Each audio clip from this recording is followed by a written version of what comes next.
24 घंटों में मौजूदा हुकूमत की दुर्गत बन रही है। इंटरेस्टिंग चीज़ ये है कि पाकिस्तान के मिनिस्टर्स उनके शो पे गए और वहाँ पे हालात ख़राब हो गए, तो उन्होंने पाकिस्तान के मिनिस्टर्स को थोड़ा सा रोस्ट किया। रोस्ट करने से मुराद ये है कि उन्होंने टफ टाइम दिया। और पाकिस्तान ने जो मिसाइल हमले किए हैं उससे तो हिंदुस्तान को कुछ भी नहीं हुआ।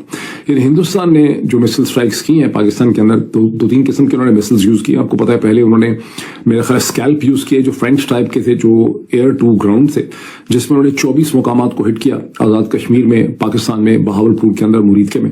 और वो सारे जो हैं जिन जिन बिल्डिंग्स पे उनको जाके लगना था, स्कैल्प एक्यूरेटली जाके उन्होंने हिट किया और हम कुछ भी नहीं रोक सके। उसके बाद उन्होंने ब्राह्मोस यूज किए जो रशियन और इंडियन ताउन से इश्तराक से बने हैं, और उन्होंने जहां जहां वो मारना चाहते थे खासा प्रिसाइजली उन्होंने हिट किया है। और पाकिस्तान ने किसी किस्म के सैटेलाइट इमेजेस नहीं दिखाए, जबकि हिंदुस्तान की आर्मी एयरफोर्स वाला ने अपनी ब्रीफिंग्स में वो सैटेलाइट इमेजेस दिखाए हैं। बहरहाल New York times did not rely upon दो सैटेलाइट इमेजेस, उन्होंने अपने सैटेलाइट इमेजेस लेके अपनी स्टोरी में दिखाए हैं। In a statement issued on the 7th of May following the Indian airstrikes, Jaish-e-Mohammed said that at least 10 members of their family, its chief Masood Azhar, was killed in the strikes in Bahawalpur. My point being is that these are the leaders of a massive terrorist organization that focuses on attacks in Kashmir. They've said 10 members of their family were killed there. मुझे बहुत मजा आया है यल्दा हकीम और शेरी रहमान की गुफ्तगू सुनने का कि मेरा सर शर्म से झुक गया है। उनका ताल्लुक जो है वो अफगानिस्तान से है, तो मुझे लगता है कि वो सारे बदले जो है ना अफगानिस्तान के वो निकाल लेती हैं पाकिस्तान से जब इंटरव्यू करती हैं, सारे चुन चुन के बदले लेती हैं। That Brigade 313 is Al-Qaeda in Pakistan. और सवाल ये था कि जी 313 ब्रिगेड कौन है? 313 ब्रिगेड हमारे स्टेट बैंक में पैसे कितने पड़े हुए हैं? 14 अरब डॉलर वो कहते हैं हो जाएंगे, और इंडिया का पता कितना है? कोई 700 अरब डॉलर के करीब। शेरी रहमान साहब आजारी बात है, बीच में थोड़ा गुस्सा कर गई, कई दफा हो जाता है कि वो नहीं वो मूड होता। सो इनको डील कैसे करना? हम लाते हैं टॉक शोज और अनलिमिटेड एंटरटेनमेंट सिर्फ यूट्यूब पर। अगर आपने अभी तक हमारा चैनल सब्सक्राइब नहीं किया तो अभी सब्सक्राइब करें और बेल आइकॉन को क्लिक करके हमारी लेटेस्ट वीडियोस के बारे में अपडेट जानें। सोच रखने वाला पाकिस्तान सिर्फ अपने देश में आतंकवाद को नहीं फैला रहा है, बल्कि वो तो पूरी दुनिया में इस वायरस को छोड़ने का काम कर रहा है। पाकिस्तान कैसे दुनिया के कोने कोने तक आतंकवाद का ये वायरस फैला रहा है, अमेरिका खुद पाकिस्तान को एक्सपोज कर रहा है। कैसे पाकिस्तानी नागरिक दुनिया भर में आतंकी वायरस को फैला रहे हैं, आप भी सुनिए। कैसे एक कनाडा में रहने वाला पाकिस्तानी नागरिक ISIS को सहायता दे रहा था, आतंकवादी हमलों को अंजाम देने के प्लान में शामिल था। देखे हैं बहुत गौर से, वो सैटेलाइट में दिखाते हैं कि बुल्हारी जो है जहाँ F-16 होते हैं, जो कराची से कहते हैं कि 100 किलोमीटर 100 मील दूर है, वहां पर उन्होंने जिस हैंगर को निशाना बनाया, उन्होंने पहले का इमेज दिखाया हमले से पहले का और हमले के बाद का, और वो हैंगर का एक हिस्सा जो है बिल्कुल तबाह हो गया है। इसी तरह से उन्होंने नूर खान एयरबेस के ऊपर जो हमले हुए हैं वहां पे भी दिखाया उन्होंने कि बिल्डिंग कैसे डैमेज हुई है। फिर उन्होंने जो रहीम यार खान में हमला है वो भी दिखाया। तो जहां जहां उन्होंने 3 या 4 इमेजेस उन्होंने दिखाए हैं जहां रनवेज जो है वो इंटरप्ट हो गई है, जबकि पाकिस्तान साइड से ना तो कोई दिखाए गए हैं सैटेलाइट इमेजेस, और फिर उन्होंने उधमपुर के एयरपोर्ट पर जहां पाकिस्तान ने कहा कि हमने सब कुछ डिस्ट्रॉय कर दिया है, सारे नाकारा बना दिए हैं, ये हमारी स्टेटमेंट थी, मैं भी दोहराता रहा हूँ पाकिस्तान के पीछे पीछे, वो उन्होंने दिखाया कि उधम एयरपोर्ट के पहले के इमेज और बाद के इमेज हैं 12-13 मई के, और उधम एयरपोर्ट को किसी किस्म का कोई नुकसान उसके रनवे को नहीं पहुंचा। अब इसका क्या मतलब है? इसका मतलब है कि पाकिस्तान ने जो मिसाइल मारे हैं उनका इम्पैक्ट नहीं हुआ, वो एक्यूरेट भी नहीं होंगे, और ये कंप्लेन पहले भी थी कि मिसाइल हमारे एक्यूरेट नहीं है, तो उससे कोई खास नुकसान नहीं हुआ। अब ये वो बेसिकली सच है जिसको बोलने पे यहाँ पे हमारे यहाँ साइबर क्राइम के इल्जाम जो है लग जाते हैं। इसकी बॉटम लाइन क्या है सारे एनालिसिस? इसकी बॉटम लाइन ये है कि हमें अमेरिका ने ये सीज फायर करके दिलाया है। बहुत मजा आया, मुझे बहुत मजा आया है यल्दा हकीम और शेरी रहमान की गुफ्तगू सुनने का। और यल्दा हकीम और शेरी रहमान की जो डिस्कशन हुई है, जो कन्वर्सेशन हुई है, भाई क्या बात है, क्या बात है। तो हमने कहा जब हमें इतना मजा आया है तो क्यों ना हम अपने व्यूअर्स तक भी पहुंचाएं ये वाली कन्वर्सेशन। देखिए आपको पता है इससे पहले जो ख्वाजा आसिफ थे उनका इंटरव्यू लिया था यल्दा हकीम ने, और यल्दा हकीम जो है ना बड़ी वायरल हो रही हैं, हर इंटरव्यू के बाद वो वायरल होती हैं क्योंकि बहुत ही गजब का इंटरव्यू लेती हैं।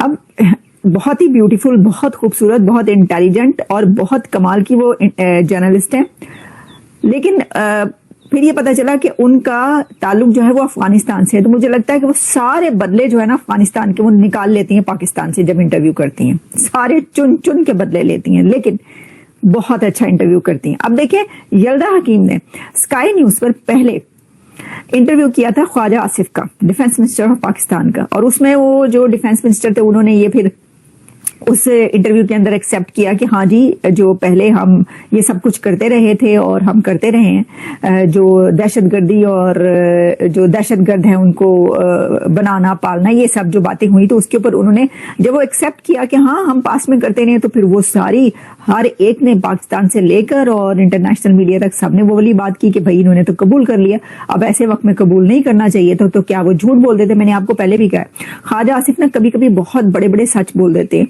तो अब वो वहां पे ये कहने लग पड़े कि इनके ना इनको मना कर दिया करें, ऐसे मौके पर कोई सच ना बोला करें। लेकिन चले, कोई तो है जो सच बोलता है। उन्होंने एक बार पार्लियामेंट के फ्लोर पर खड़े होकर ये कहा था कि अपना घर साफ करने की जरूरत है, उसके ऊपर बाद भी उनके ऊपर बड़ा बैकलैश आया था। लेकिन अब बढ़ते हैं ख्वाजा आसिफ से आगे, शहरी रहमान भी पहुंच गई यल्दा हकीम से जो है वो बातचीत करने के लिए। उन्हें ये सोचना चाहिए था कि देखें पहले ख्वाजा आसिफ के साथ क्या हुआ है, अब जो है वो मैं भी जा रही हूं तो मेरे साथ क्या होगा। तो यल्दा हकीम ने उनसे भी चुन चुन के जो है ना वो सवाल किए और बदले लिए। लेकिन शहरी रहमान ने भी अच्छी बातचीत की है, उन्होंने भी ना रोक रोक के उनको कहा कि नहीं ये है ये है। अच्छा, मैं आपको इसकी थोड़ी सी डिस्कशन जो है सुनाऊंगी, लेकिन इससे पहले मेरे सामने खबर है, मैंने कहा जियो न्यूज में ये खबर है, ये क्यों ना ये भी आपके सामने रख दें।